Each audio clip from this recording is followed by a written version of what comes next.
Hello everyone, welcome back to my channel. My name is Monica and today is second session of the series of human skills जिसको हम soft skills भी बोलते हैं.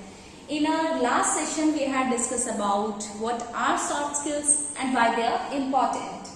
आज के हमारे सेशन में we will discuss about introduction. Introduction क्या होती है, कैसे देनी चाहिए, कहाँ पूछी जा सकती है. Fine. So ये टॉपिक स्टार्ट करने से पहले I would like to request you please like subscribe and share my channel. Thank you. So let's get started about introduction. सो इंट्रोडक्शन में सबसे ज्यादा इंपॉर्टेंट जो चीज है उसका की पॉइंट अगर मैं आपको दूं तो वो यही है कि आपकी इंट्रोडक्शन अमेजिंग आउटस्टैंडिंग होनी चाहिए कि जब आप इंट्रोडक्शन अपनी देके चले भी जाएं तो वो पर्सन आपके बारे में अगर वो सोचे तो कुछ ना कुछ उसके माइंड में आपके लिए याद रहे. अगर वो आपका नाम याद नहीं रख पाए तो कम से कम आपकी पर्सनालिटी या आपकी बात, आपकी क्वालिफिकेशन, आपकी जो नॉलेज है या आपके कुछ भी क्वेश्चन आंसर करने का जो तरीका था या कुछ भी ऐसी चीज याद रहे आपके बारे में जो वो जिससे वो आपको रिकॉल कर सके, अच्छा वो वाला पर्सन है ना. सो ऐसा आपका इंटरव्यू होना चाहिए. अच्छा, अब ऐसा इंटरव्यू होने के लिए अब ऐसा तो नहीं है कि ऐसा यार तब भी रख सकते हैं इंटरव्यू में आके कुछ ना कुछ गड़बड़ कर दी है ना तब भी याद रहता है. अच्छा, वो इंटरव्यू में आए थे ना, उसमें इंटरव्यू में हमने ये पूछा था एंड उसका आंसर ये था, बिल्कुल कंप्लीटली जो उससे मैच ही नहीं करता, तो भी लोग याद रह जाते हैं. तो नेगेटिवली इम्पैक्ट नहीं होना चाहिए. होप सो कि पॉजिटिव ही हो तो ही आपके लिए बेटर रहेगा. Fine. Okay, so tell me something about yourself या फिर take me through your CV या walk me through your resume. ठीक है, तो इस तरीके के जो कोई भी क्वेश्चन पूछे उन सबका मतलब एक ही है एंड दैट इज कि अपने बारे में कुछ बताएं. अच्छा, अब सबसे पहले ये जो टॉपिक स्टार्ट करने से पहले मैं एक चीज आपसे पूछना चाहूंगी कि इंटरव्यूअर हमसे इंट्रोडक्शन लेता क्यों है, पूछता क्यों है ना. कुछ तो रीजन होगा. सो विदाउट एनी रीजन तो इंट्रोडक्शन नहीं ले सकता. उसके पीछे वो रीजन होगा. जब आप इस रीजन को समझेंगे कि इंटरव्यूअर ने इंट्रोडक्शन पूछी क्यों है ना, आपका आंसर बदल जाएगा. अच्छा, रोड में हमने बहुत बार उसमें ट्रेन में ट्रैवल किया हुआ होगा. तो ट्रेन में ट्रैवल करते हैं ना तो पैसेंजर मिल जाते हैं सामने वाली सीट में, तो स्टार्ट कर देते हैं बातें करने. अच्छा, और बताओ अपने बारे में, है ना, तो बात करना. अब है तो वो भी इंट्रोडक्शन ही ना, लेकिन वो फॉर्मल नहीं हो रही है, इनफॉर्मल है. लेकिन उसमें भी क्या बातें डिस्कस करते हैं, हम अपनी पर्सनल चीजों को ज्यादा बताते हैं कि मेरा घर यहाँ पे है, मेरी फैमिली में ये है, मतलब अपने बातें, हवाई बातें ज्यादा करते हैं ना. लेकिन जब हम बात करते हैं कि इंटरव्यू में जा रहे हैं, वहां पे इंटरव्यू के सामने देनी अभी भी इंट्रोडक्शन ही है. बात अभी जानना, वो भी हमारे बारे में वो भी जानना ही चाहता है ना. तो कुछ तो फर्क है ना. वो रीजन उस पर्सन के साथ जो रेल में हमें ट्रेन में जो पर्सन मिला था, उस ट्रेन में जो पैसेंजर मिला था, उस पर्सन का पूछने का पर्पस था कि अच्छा बस वैसे ही चलो, है ना, टाइम पास हो जाएगा, अच्छा एक दूसरे के बारे में वैसे ही जान लेते हैं. इंटरव्यूअर इसलिए जानना चाहते हैं, उसके पास ऑलरेडी रिज्यूमे या सीवी आपका ऑलरेडी है इंटरव्यूअर के पास, स्टिल आपसे जानना चाहता है कि आप अपने बारे में कुछ बताओ, है ना. तो आपने खुद को रिप्रेजेंट करना है. तो कैसे रिप्रेजेंट करोगे? ऐसा तो नहीं है कि लिखा हुआ कुछ और ही है और बोले कुछ और जा. तो ऐसा होता है, ऐसा जेन्युइनली होता है. हॉबीज पूछते हैं ना बच्चों से, तो रिज्यूमे में उन्होंने कुछ और हॉबीज लिखी होती है, सामने से पूछते तो कुछ और ही, है ना. तो अपना सीवी या रिज्यूमे में जरूर पढ़ के जाएं जब आप अपने इंटरव्यू के लिए जा रहे हैं. अच्छा, ट्रैक पे वापस आते हैं कि इंट्रोडक्शन में क्या क्या चीजें हमने कंसीडर करनी होती है. सबसे पहले तो देखिए जी, ग्रीटिंग जरूरी है ना.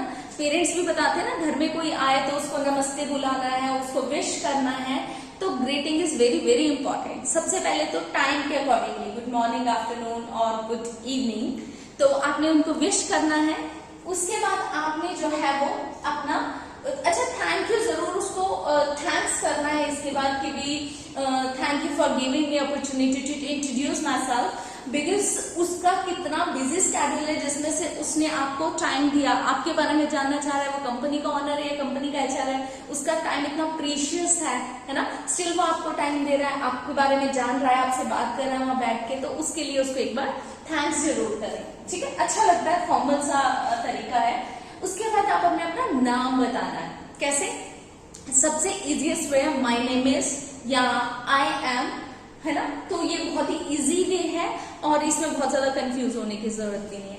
अच्छा, बहुत सारे लोग ये बोलते हैं माय सेल्फ। अब ये माय सेल्फ क्या, माय सेल्फ का मतलब क्या होता है? अच्छा, I did this by my self, मैंने ये खुद से किया, है ना, तो खुद से इसका मतलब होता है खुद से, तो मैं खुद से मोनिका हूं, ऐसा तो नहीं होता ना, है ना, मेरा नाम है, मैं खुद से मोनिका कैसे हो सकती हूँ, ठीक है। सो बहुत ही इजी तरीका है, ये ग्रामेटिकली इनकरेक्ट है, तो आप ध्यान रखिए कि आपने जो है वो माय नेम इज या आई एम या my name apostrophe S, my names, ठीक है, इस तरीके से आप अपनी इंट्रोडक्शन दें।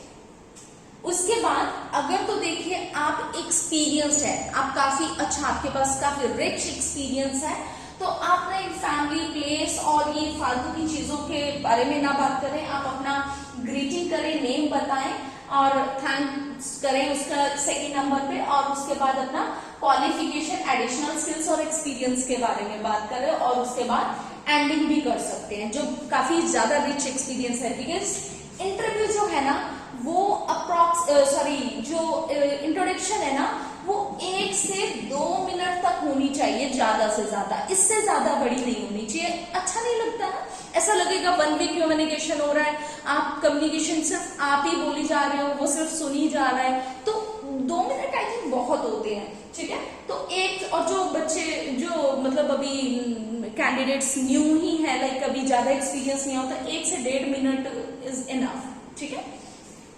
सो आप अपने इन सब चीजों के बारे में ना बता के और सीधा आप फिर एंडिंग कर सकते हैं। बट जो लोग फ्रेशर हैं वो 1-1.5 मिनट में उनको फिर, क्योंकि उनके पास देखिए क्वालिफिकेशन एक आधी हो सकती है या अच्छा एक्सपीरियंस भी हो सकता है, क्वालिफिकेशन हो सकती है, बट एक्सपीरियंस उन लोगों के पास नहीं है, फिर क्या ही बोलेंगे इतनी देर में, ठीक है। सो उसके बाद आप अपने प्लेस या फैमिली के बारे में एक लाइन बता सकते हैं, जो लोग फ्रेशर है। जो एक्सपीरियंस्ड है वो इसको स्किप कर सकते हैं, और चाहे तो वो भी एक लाइन बता सकते हैं, कोई इसके लिए हार्ड एंड फास्ट रूल नहीं है, ठीक है। उसके बाद हम बात करते हैं क्वालिफिकेशन की। क्वालिफिकेशन क्या कैसा होता है कि अच्छा, कई लोग सिर्फ +2 पास है, वो अपना मेंशन कीजिए, 12th एंड 10th जो भी आपने बताना है। जो लोग ग्रेजुएट है वो अपना ग्रेजुएशन बताइए, कब की है, कहाँ से की है ना, और क्या बोलते हैं किस सब्जेक्ट्स में की है, किस स्ट्रीम में की है। अच्छा, समटाइम्स क्या होता है किसी ने ग्रेजुएशन भी किया, मास्टर्स भी किया, ग्रेजुएशन किसी और सब्जेक्ट्स में थी, मास्टर्स किसी और सब्जेक्ट्स में है ना। अब उस चीज को हाईलाइट ज्यादा कीजिए। अब मेहनत तो देखिए दोनों पे की है ना, अब जिसने बैचलर्स भी की है, मास्टर्स भी किया, लेकिन जॉब जो है अप्लाई कर रहे हो आप ग्रेजुएशन के बेस पे, अब अपनी मास्टर्स नहीं बताओगे, 2 साल मेहनत भी की है ना उधर, तो फिर वो इतना सारा वेस्ट थोड़ी होगा। आप उसको बताइए, लेकिन उसको हाईलाइट मत कीजिए। जो ज्यादा, अगर आप ग्रेजुएशन के बेस पे जो है वो अपनी जॉब लेने जा रहे हैं, तो आप ग्रेजुएशन की स्किल्स को थोड़ा सा ना कि अच्छा ये मेरे पास सब्जेक्ट्स थे, मैंने ये वाला प्रोजेक्ट बनाया था, ये मॉडल बनाया था, इसमें ऐसा ऐसा करके हमने कुछ अवार्ड लिए थे वगैरह वगैरह, ताकि ज्यादा से ज्यादा जो है वो क्वेश्चन रेस उसी में से हो। फाइन। उसके बाद एडिशनल स्किल्स। एडिशनल स्किल्स में क्या होता है कि एडिशनल स्किल्स वो स्किल्स होती है कि आप अप्लाई किसी भी पोस्ट के लिए कर रहे हो सकते हैं, और कोई भी सब्जेक्ट आपका बैकग्राउंड हो सकता है, बट आपके पास उन चीजों के बारे में एडिशनल नॉलेज है। अब ऐसा नहीं कि मान लीजिए मैं मार्केटिंग के लिए अप्लाई कर रही हूँ और मैं MBA मार्केटिंग में ही कर रखी है मैंने, तो वो एडिशनल स्किल्स नहीं है। एडिशनल स्किल्स होती है कि अगर आप मार्केटिंग के लिए अप्लाई कर रहे हैं और आपने MBA जो है वो मार्केटिंग में की है, लेकिन एडिशनली आपके पास IT की नॉलेज है या अदर किसी चीज की भी हो सकती है, ठीक है, वो स्किल्स आप यहाँ पे मेंशन कर सकते हैं। वो कंपनी को ऐसा लगना चाहिए कि आपके पास एडिशनली और क्या क्या नॉलेज है, कंपनी आपका कहाँ कहाँ पे कितना फायदा उठा सकती है या कितने फायदे आप कंपनी को और दे सकते हो, ठीक है। उसके बाद आता है एक्सपीरियंस। अच्छा, एक्सपीरियंस में कब किया है काम, कहाँ किया है, किस डेजिग्नेशन पे किया है है ना, और क्या क्या रोल्स रिस्पॉन्सिबिलिटीज आपकी थी वहां पे, ये सारी चीजें मेंशन करें। अगर आपके पास मोर देन वन, मतलब एक जगह से ज्यादा एक्सपीरियंसेस है, उस केस में आपने क्या करना है, प्रेजेंटली जहां वर्किंग है ना, वहां पे प्रेजेंटली वर्किंग है उसको पहले बताना है, और जो उससे प्रीवियसली था ना वो उसके बाद में बताना। ठीक है, सीक्वेंस समझ गए आप लोग। पहले जहां प्रेजेंटली वर्किंग है उसको ही आपने हाईलाइट करना। ठीक है, अच्छा उसके बाद है आपने हॉबीज एंड स्ट्रेंथ। हॉबीज और स्ट्रेंथ में कैसा होता है कि आप अपनी, जो लोग, तो मैंने बताया कि जो लोग फ्रेशर हैं या लेस एक्सपीरियंस है वो इन चीजों को बता सकते हैं, है ना, उनको थोड़ा सा बताने में थोड़ा सा कुछ तो ऐड ऑन हो, क्योंकि उनका इतना ज्यादा शॉर्ट हो जाता है क्योंकि 1 मिनट भी नहीं कवर होता। तो उस केस में जो है वो इसको हम लोग ऐड कर सकते हैं। लेकिन जो लोग के पास बहुत ज्यादा एक्सपीरियंस है तो फिर उनके पास ऑलरेडी इतना कुछ बोल चुके होते हैं ना कि उनके पास ये सब बोलने के लिए मुझे नहीं लगता कि उनको इतना टाइम मिलेगा। अदरवाइज बहुत लंबी सी ऐसा लगेगा कि बोली जा रहा है, बोली जा रहा है, बोली जा रहा है ना। Okay, so hobbies and strength, अपनी जो भी आप अपनी हॉबीज एंड स्ट्रेंथ मेंशन कर रहे हैं जब आप बता रहे हैं अपने इंट्रोडक्शन में, तो ऐसा लगना चाहिए कि ऐसे नहीं जो नॉर्मली सभी बताए जा रहे हैं वही चले हुए हैं, चलने दो, है ना, ऐसा नहीं, कुछ यूनिक सा ऐसा बताओ कि उस पर्सन को आप में इंटरेस्ट हो, उसको लगे कि अच्छा यार थोड़ा सा डिफरेंट है। और जो आप हॉबी से स्ट्रेंथ बता रहे हो ना कहीं कंपनी को आप वो बेनिफिट भी मिल सके उससे, तो फिर और भी कंपनी को अच्छा लगेगा, अच्छा ये भी मेरे काम की बात है ना। सो एंडिंग कैसे करना है, अच्छा कई लोग क्या करते हैं, सारे इंट्रोडक्शन भरी कहानी सुना देते हैं, लास्ट में बोलते बोलते चुप हो जाते हैं और इंटरव्यूअर को पता ही नहीं चलता कि इंट्रोडक्शन खत्म हो गया है, और उन्हें लगता है कि शायद सोच रहा है अपने बारे में और बताएगा, है ना, और वो पर्सन हो गया।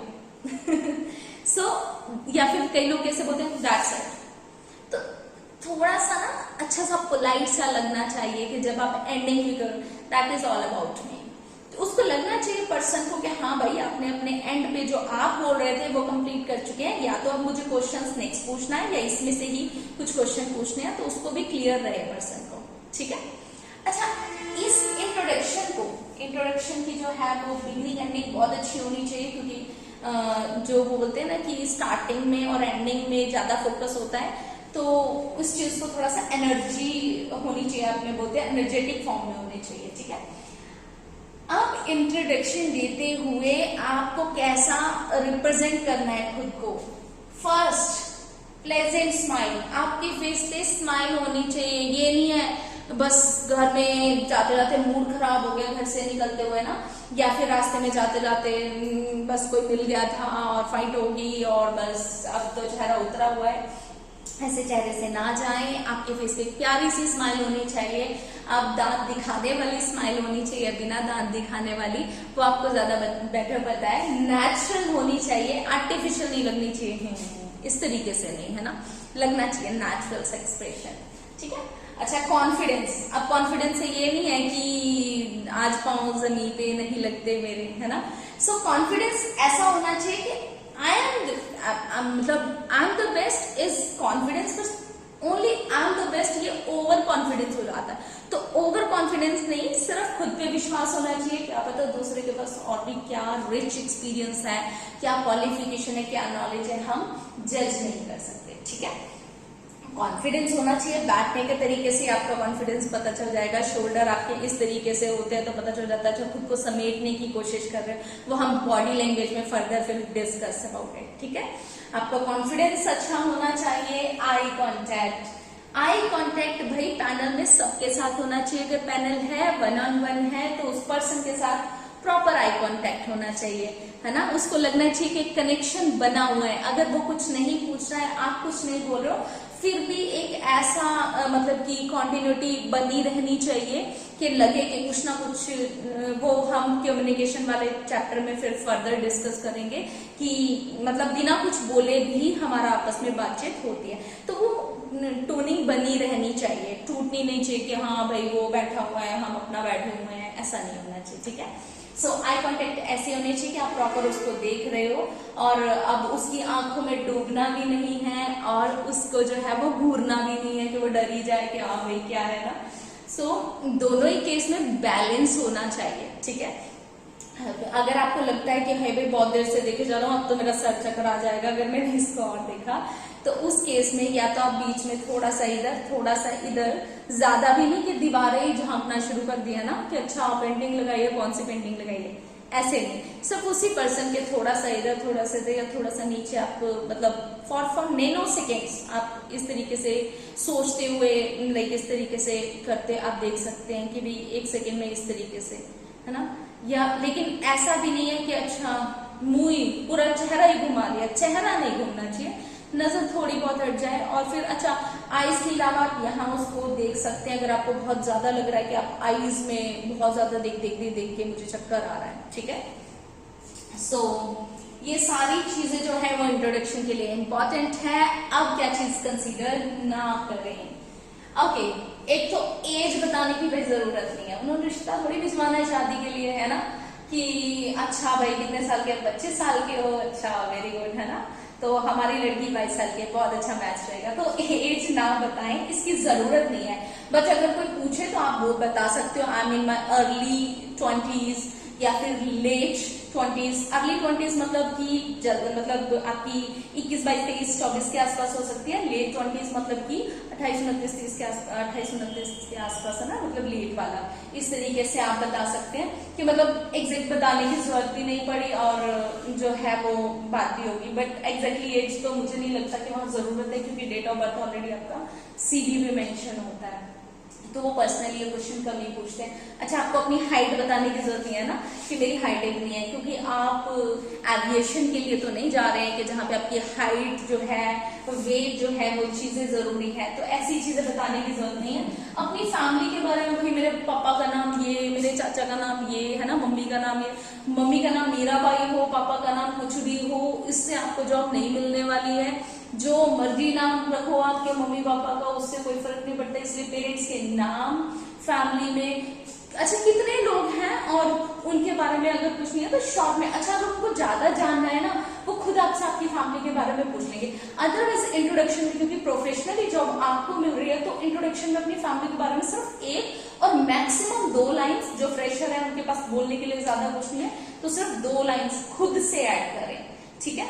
उसके बाद अगर कुछ पूछना है वो खुद पूछेंगे, अपने आप से इतना ज्यादा फैमिली के बारे में ना बताएं, ठीक है। मैरिटल स्टेटस वैसे तो रिज्यूमे में लिखा ही होता है, पर्सनली मुझे नहीं लगता कुछ साउंड बनता है बनने का, आप मैरिड हो या अनमैरिड हो, तो बहुत ही रेयर इस बात का इम्पैक्ट पड़ता है। तो ये सारी चीजें अगर वैसे भी आपके सीवी में या रिज्यूमे में ऑलरेडी मेंशन होगी, ठीक है। अच्छा मैं एक चीज बार बार बोल रही हूँ, सीवी या रिज्यूमे, सीवी या रिज्यूमे दोनों अलग अलग चीजें होती हैं या एक ही, वो भी हम फिर फर्दर सेशन जब करेंगे तब हम इसके बारे में डिस्कस करेंगे, फाइन, ठीक है। सो आज के लिए इतना ही, बाय बाय, टेक केयर।